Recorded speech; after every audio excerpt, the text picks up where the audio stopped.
Thank you, Susan. Thank you, everybody.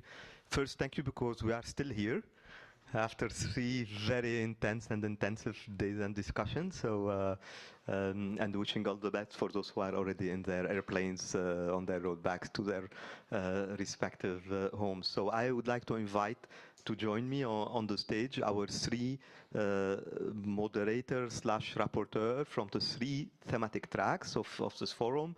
And I heard a lot from many of you that this was maybe the highlight of this forum, that we had those parallel tracks where people could participate in a very interactive way. So the first track, Ljupka, please, on the business track and responsible governance.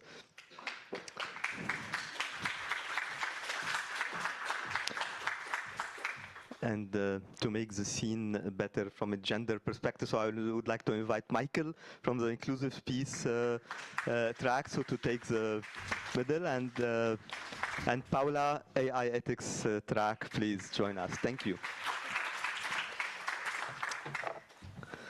So thank you. I'm sure you all know our 3 speakers and rapporteur from the 3 tracks, but I want to just remind that Ljupka is head of the Solutions Hub at Globethics, and so Michael recently joined us also as a Senior Inclusive Citizenship Fellow at Globethics, and Paola, the manager of AI ethics also. So it's a very Globethics panel. So excuse us, but we can have some space for Globethics also in the forum, and I'm very glad to have those somehow 30 minutes together, especially to hear, in fact, because, of course, I said it's somehow the highlight of this forum that we had those parallel tracks, this interactive participation, but at the same time, I'm sure there is a desire from all the community of the forum to hear what was happening in those 3 parallel tracks, in addition to the plenaries that we had also together during those 3 days. So maybe let me start with you, Ljupka, and ask you to share with us 2 or more or less, but some key takeaways from the reflections, the experiences also, because I know, especially in the business track, there were not only discussions, but also kind of experiences through workshops and activities. So please tell us what are your key takeaways. And of course, I will say that everyone, each one of us may have their own also key takeaways, but we are just reflecting what we are keeping in a spontaneous way now with us. And then, of course, there will be the report of the forum and more outcome documents that will probably gathers more and other takeaways that will keep them with us and build on them for the future. And let me mention, sorry, before giving you the floor, that also we are followed by the online participants, and also the session will be available later on the social media and web pages of the forum. So please. Thank you, Fadi. And we all know that we had very rich and insightful discussions, so 2 points might be very challenging, but I will do my best. So the business track, we symbolically named it Beyond Compliance, Redefining Business Success Through Integrity and Long-Term Vision. And it seemed that it's a very relevant title because a lot of the conversations were revolving around these themes. So a few big takeaways, big themes that came up. First, the interplay of governance and leadership, and that we need to become skilled in governance for purpose, or purpose-driven governance, and unite our efforts in making this real. And this came from the beginning in our first masterclass on the morning of October the 8th, through the keynote and through the different conversations in the different sessions we had. And a key question that we can retain with us is, what are we governing for? Are we maximizing the goal of long-term well-being for all, for people and planet, or are we maximizing for other goals? That's the big question. And then defining the parameters around the value that we will protect, and the structures that we will build around that, and the decisions that we will be guided to make. There were quite a few discussions that went quite deep around what are the worldviews and beliefs underpinning our own behavior and the organizations and the systems we build. So it's really interesting to interrogate for ourselves individually and within our organizations and understand what is it what are these beliefs and values that drive us in what we create in the world. Which brings us to this really interesting interaction between the individual, the self, and the organization and the systems. And this dance between being a human, now that as humanity we're called to really go to a deeper level.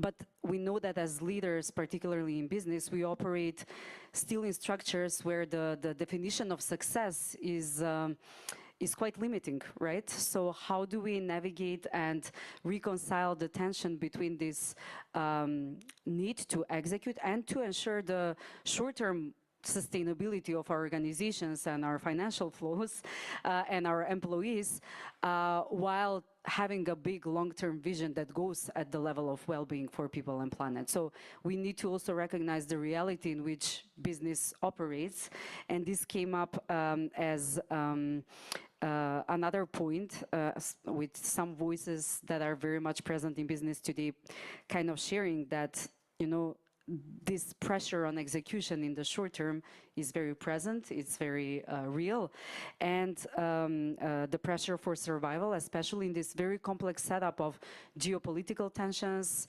accelerated technological advances, sustainability and environmental pressures. So we need to recognize that business professionals don't find themselves in an easy situation, and this is where a lot of ethical dilemmas arise, and this is where we're called to work even harder on our individual leadership and do our inner work. This is where we need to really spend that time to stabilize in ourselves and decide what we need to hospice, maybe, at this point in time, and what are the seeds that we want to plant for a next phase. What is it that we really want to build and be really intentional about it. I will pause here because I know that then we can share a little bit about the seeds and the hope. Wonderful. Thank you, Ljupka. I won't recap, but just I'm still thinking about this this tension between the vision and the reality, creating those or generating those pressures. And that's why we need solid leaders, ethical leaders, who can manage ethical dilemmas. That's very, very strong. And that's why also we are trying to have tools to support. We will get to that as well. Exactly, those leaders. Wonderful. So, Michael, I know that it was also very complex. I mean, I tried to participate as much as possible in the peace track, and this is not something that started here. It has also a history that somehow it's reaching a milestone through this forum. I recall that last year, that the forum in September 24, we already had a very strong and intensive discussion and reflection around inclusive peace and how we can make it more operational and impactful. So would you like to share with us a few takeaways also from the peace track? Thank you. Thank you very much, Fadi, and thanks to Globethics for hosting us here. So maybe just begin with two themes that I saw as was really emerging from the Peace Track panel, and in different ways building on this longer history that Fadi is mentioning. But so the first theme that I wanted to observe that was really coming out of, I think, the breakout session on peace was this strong message of hope, which was being carried forward by testimonies, global testimonies from places like Sri Lanka, from India, from New Zealand, from Israel, from Palestine, which witness to the ever-human capacity to recreate peace in places where there is deep pain and suffering and war. And in those testimonies, I would say there was a strong will that was manifested, a strong desire to not normalize the efficacy of violence as an instrument of politics, both domestic and global, or as an instrument of relationships within society. and in to do so, in part, by living and sharing alternative stories. Other stories and the realities which they created, which kind of added up to what one participant mentioned was sort of a vector of peace, which was moving forward in a way very tangentially to the narratives of war and violence, which we are so familiar with in our within the headlines. And I would say that this sense of hope in part reflected the very specific global moment which we've been living these past 2 days. This announcement of the ceasefire in Gaza, the hope that the violence will end, and so there was this hope which was consonant with that moment. At the same time, and this is the second thing I wanted to share, and in a way which also reflects, I would say, the vulnerability of exactly that moment, the fragility of this hope for peace in the Middle East and elsewhere. There was also this sense that we are operating as people who are interested in peace within the shadows of crisis, of an acknowledgement of this international global crisis, that we're operating within broken pieces of a system. Crisis of international law, crisis of international institutions, polarization, remilitarization, and in general, the fragility of international cooperation, which is connected to those.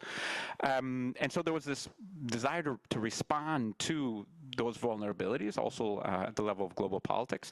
And one way that was proposed that I thought was very interesting and important was to recuperate the original logic or purpose or vision of some of the post-World War II international institutions, including in particular the United Nations and the, I would say, democratic movements, global democratic movements, which both in some way preceded and followed them, and to recognize in those as major human achievements in the pursuit of peace, in building an architecture that could make solidarity, justice, equality, rights more possible.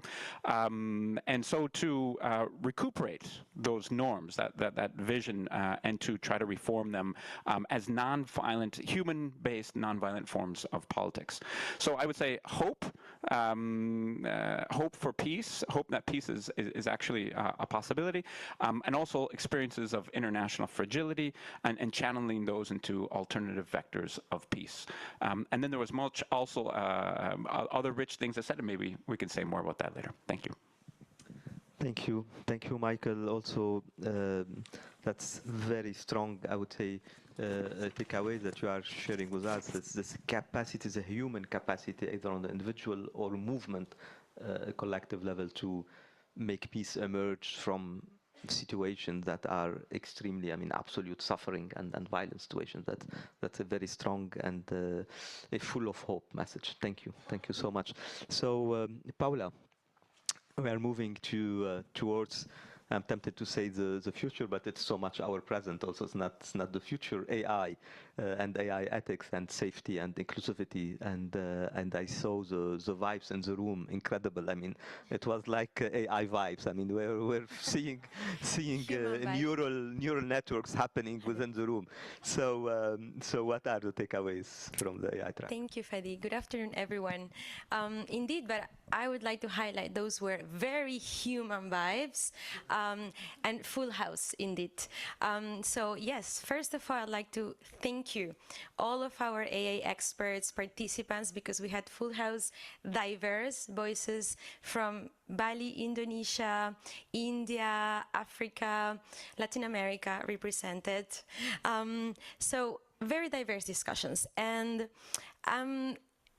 very glad to hear what you guys discussed, because even though we have not discussed this before, I also can say that hope was there.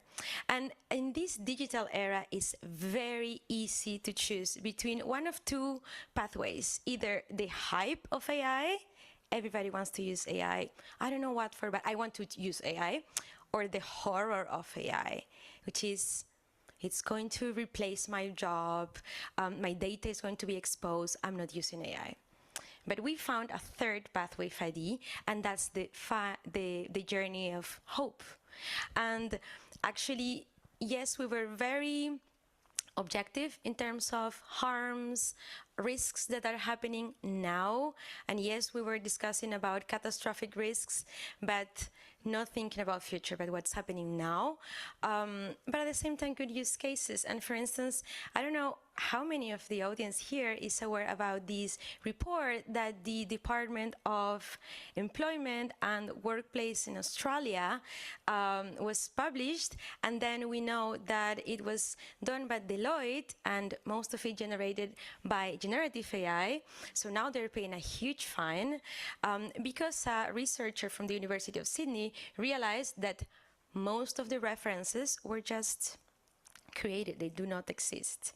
So this is a reality, and one thing that I could say where key takeaways is that artificial intelligence is a tool like any other, but it does not resonate, it's not human, and the human needs to be always there. This is one.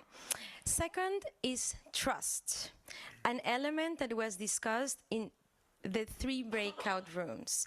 Trust is a foundation for a successful adoption of artificial intelligence in any setting, either government, academia, or private sector, and this is built out of knowledge.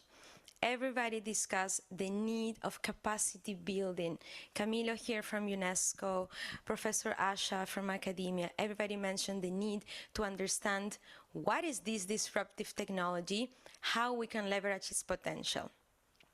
And very connected with this, we get to the second element that we discussed, cooperation. I was amazed to hear from ethicists, from CSOs, from also as well private sector of the moment we're living of and determination. Even Erika Stefanello in the AA plenary said, at the moment we do not have control of it, and we are researching, we're making the most out of it, but we don't have the answers yet.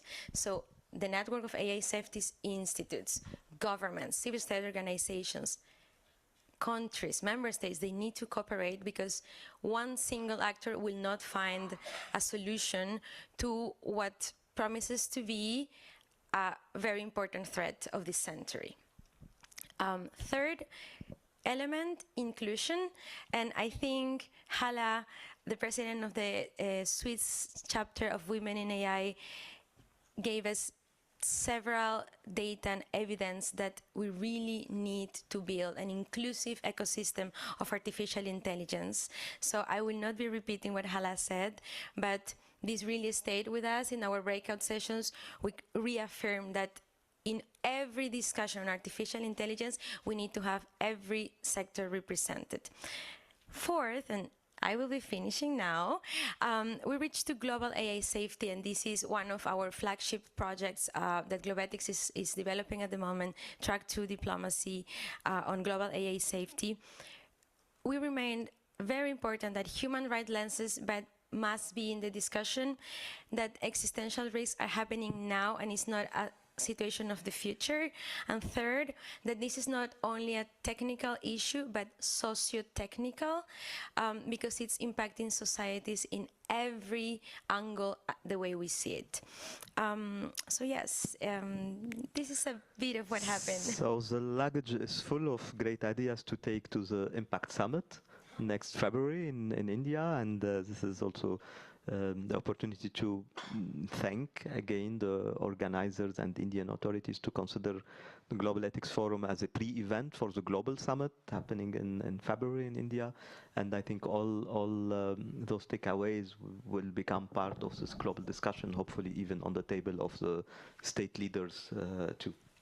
Yes, and just to confirm, because we are working on a report that will be shared with the Indian government in the next 2 weeks, so that Globethics will also make it accessible to everyone, and this will be a key part of the deliberations of the member states for the declaration that will be signed in New Delhi next year. So thank you, and since Paola already took her second round time, so So now I will move to no, I will move to you, Michael, thinking about the potential, because I mean that was amazing to hear the same thing from business, peace, AI.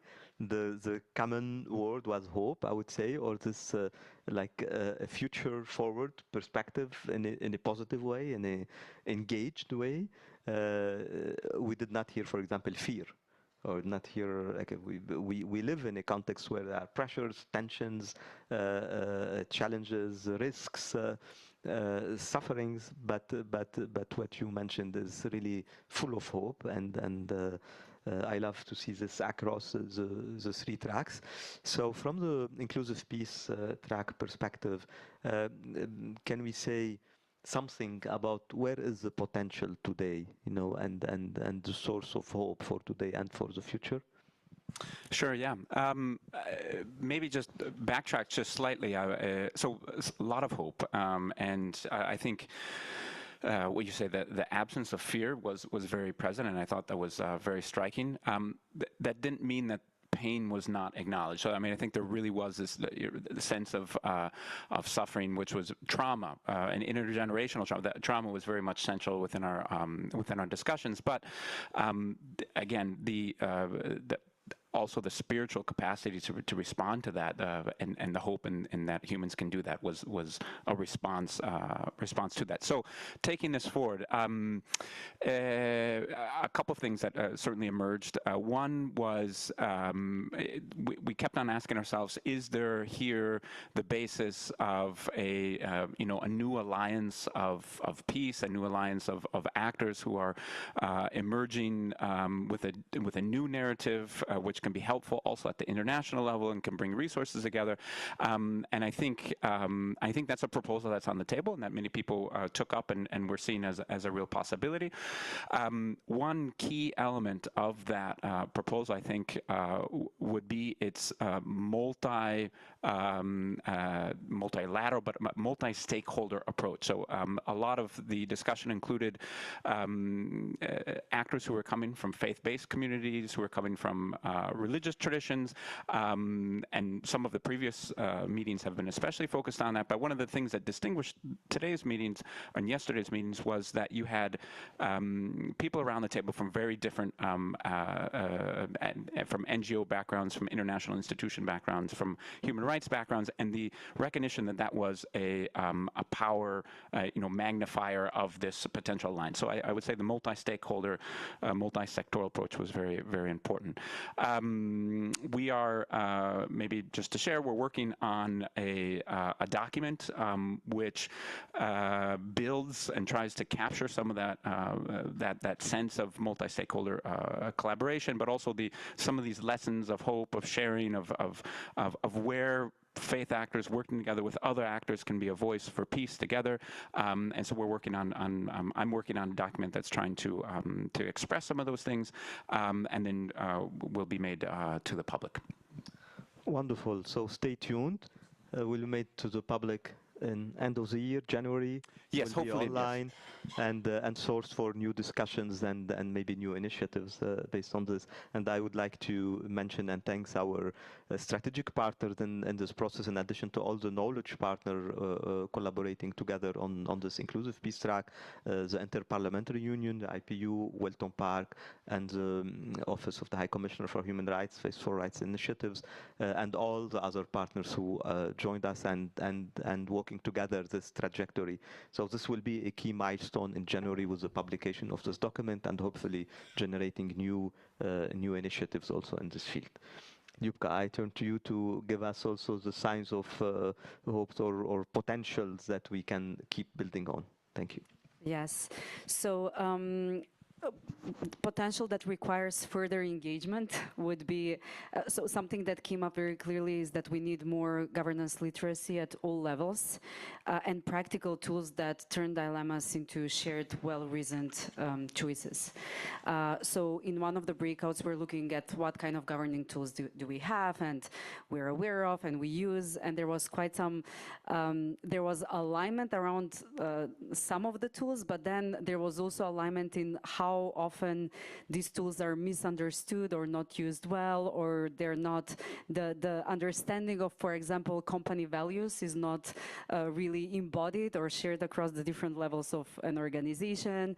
And yes, how do you align that, and how do you make decisions with such ambiguity and lack of direction and tools?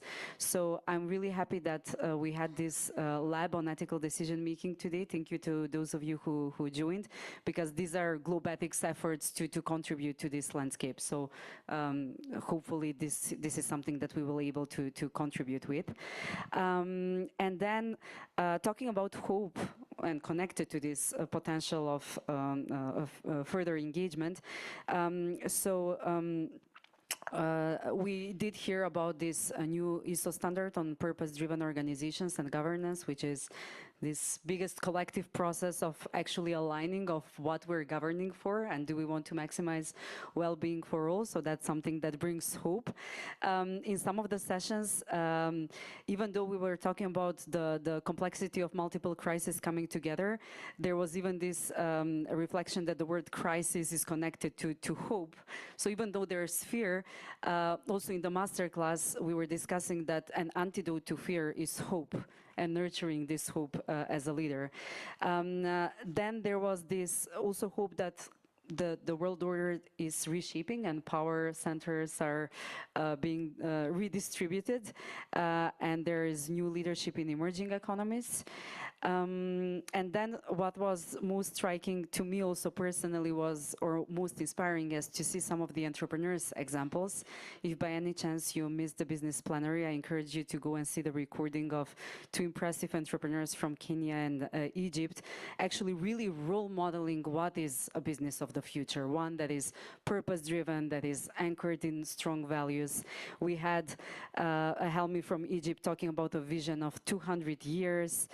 We heard talking of economy of love, of businesses talking about community and human development, which for me is incredibly encouraging, and seeing how business leadership can turn into systemic leadership and systemic change.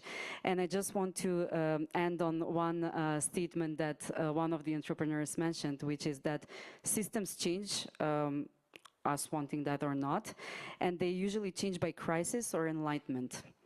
So let's choose enlightenment. Wonderful. Let's choose enlightenment, definitely. Thank you. Paola, I will give you the chance for a third round to you. So to tell us a bit about next steps. So what is the potential? What are the next steps? Very briefly, not in a way that ChatGPT would say it, because it would be very long. So first, we have these great initiatives that we're working, chairing the subgroup, which is called Empowering CSOs and Individual Voices in the CSO and Academia UNESCO network. Through that, Globethics will be delivering a capacity building journey. It's not one time, but depending, it will be either 3 or 6 months, where we will join civil society organizations to help them understand how artificial intelligence works, bring them with tools so that they can advocate in a more meaningful way in AI governance. This on one hand. Second, our Track 2 project on AI and AI global safety. We will be publishing the report that brings the conclusions of the discussion we've had here at the Global Ethics Forum. And these will also build on the third project that I can share with you, which is our next meeting that will be in India at the sidelines of the AI Impact Summit. Thank you so much. I would like, if I may say, you have always something to add. Incredible. That if anyone that is here in the room or listening to the recording would like to work with Globethics to make artificial intelligence a more inclusive and ethical tool, leaving no one behind, please ping me, send me an email, because I'm always open to develop new things. They ask me, how do you do to make so many things at the same time? I think it's the passion that drive behind, and it's the values at Globethics. So please, if you have something in mind and you want Globethics to be part of, I will evaluate it, don't worry. I will not just...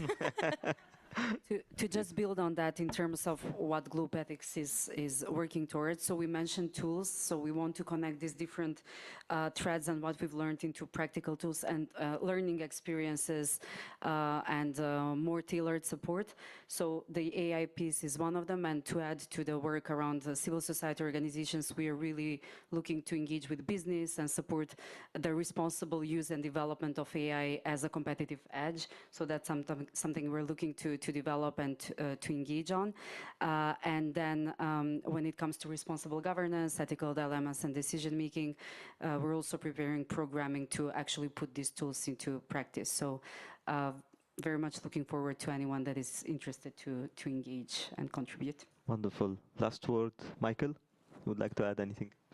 I just come away very strengthened in my confidence that there are new horizons here that were sort of manifested, coalitions, new coalitions of the willing in terms of peace, and that have beginning, I think, overcome some divides that we've been very much aware of between human rights and faith-based actors, and leading us, I think, into new, more peaceful directions, which I think is essential and in some ways unexpected given the moment that we're living in. So very hopeful. That's really wonderful. I really do believe that everything we discussed is very much entrenched in power dynamics, but I do see this transformational positive power that is part of these dynamics, and we are trying all together as this community of the Globethics Forum to foster this. I would like to end by thanking you all three, not only for the hard work in organizing and reporting and collaborating on all levels, but also in embodying all what you shared also as potential and as hope. So thank you so much. And now we'll move to the next section.